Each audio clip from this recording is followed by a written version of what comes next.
Bonjour,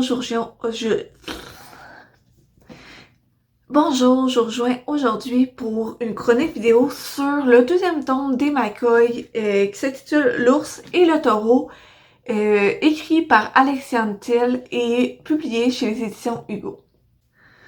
Donc, je vais pas vous faire un résumé de ce tome-ci, mais je vais vous rappeler un peu c'est quoi le résumé du premier, puis ce qui se passe un peu dans le premier. C'est Phèdre qui, pour remplir les derniers souhaits de son père après sa mort, se rend en Écosse pour un échange linguistique. Puis là-bas, sans le vouloir, elle se retrouve au milieu de tensions entre les clans écossais qui contrôlent toujours l'Écosse, un peu plus dans l'ombre, mais qui sont toujours là aujourd'hui. Donc, le deuxième roman, ben, c'est un peu une continuité dans cette ligne-là. Puis, peu à peu, Phèdre trouve un peu sa place dans ce monde-là. Un des trucs que j'ai adoré dans ce roman-là, c'est le personnage de Phèdre en soi. C'est pour elle, le monde des clans, c'est quelque chose de vraiment nouveau. Son père a voulu un peu l'écarter de ça quand elle était jeune, fait qu'elle doit tout réapprendre. Et bien qu'elle va pas nécessairement poser des questions directement aux personnes, ben elle est très observante. Elle va regarder ce que les autres chefs font pour pouvoir justement reprendre un peu les actions qu'ils font pour pouvoir justement baser ses actions à elle sur ce que les autres y font.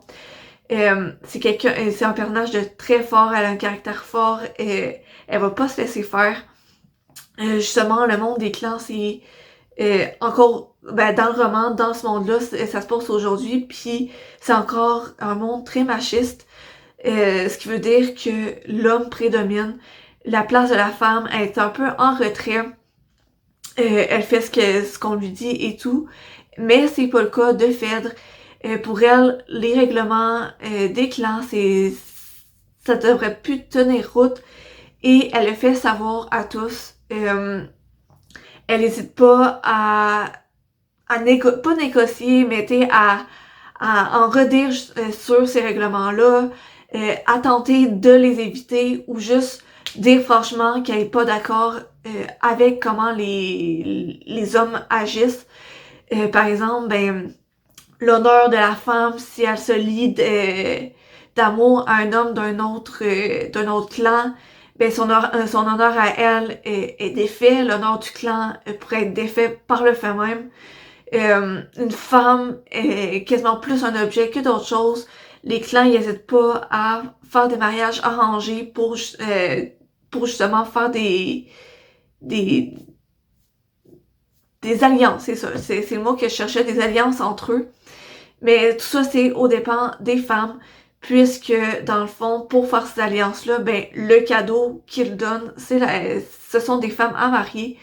Et puis Phèdre, elle n'hésite pas, encore une fois, à en redire, à dire son opinion dessus ça, puis de dire que ça devrait plus être de même. Et sinon, le roman se lit super bien.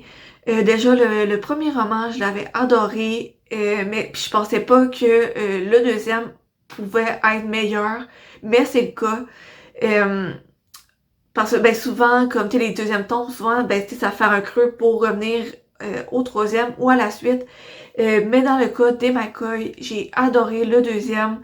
J'avais déjà adoré le premier, mais là, les deux sont égales, même que j'aime quasiment un peu plus le deuxième. Parce que justement, ben, l'action du deuxième roman s'enchaîne super bien au premier. Euh, on n'a pas le temps de s'ennuyer. Je pouvais vraiment pas décrocher de ma lecture. Parfois, il m'arrivait de regarder l'heure, puis j'avais déjà une heure de passé, j'étais rendue à la moitié du livre. Plein d'affaires de même, fait que le roman se lit super rapidement. Puis aussi, la fin est... mon cerveau, il a explosé. J'étais rendue comme aux 20 dernières pages, puis l'action était pas totalement finie. Et ça nous laisse sur un méga gros suspense. Puis, ouais, c'est wow. Donc, c'est vraiment une série merveilleuse jusqu'à date. Je prévois lire le troisième bientôt. L'affaire, c'est que le troisième n'est pas du point de vue de Phèdre et de Caleb, mais de Duncan, un des McCoy, le bras droit de Caleb, et Elisabeth, une des sœurs de Caleb. Donc c'est leur point de vue à eux. Donc j'appréhende un peu cette lecture-là. Je me demande si ça va continuer sur la même lignée que que les 2 premiers tomes, ou si, je sais que ça va déjà traiter un peu plus de, selon le résumé, de la relation entre Elisabeth et Duncan, mais ça, j'appréhende un peu parce que justement, si ça se base surtout sur leur relation, je me doute que ça va pas nécessairement exactement continuer l'histoire des 2 premiers. Mais j'ai fait ma recherche et le 4e livre devrait sortir en 2021. L'auteur dit à la rentrée. Donc, je me dis en septembre, dans ce coin-là. Fait que j'ai vraiment hâte d'être en septembre pour pouvoir m'acheter le 4e parce que c'est un monde vraiment, vraiment bien fait. Donc, je vous le conseille. Puis sur ce, je vous souhaite une bonne journée et à la prochaine.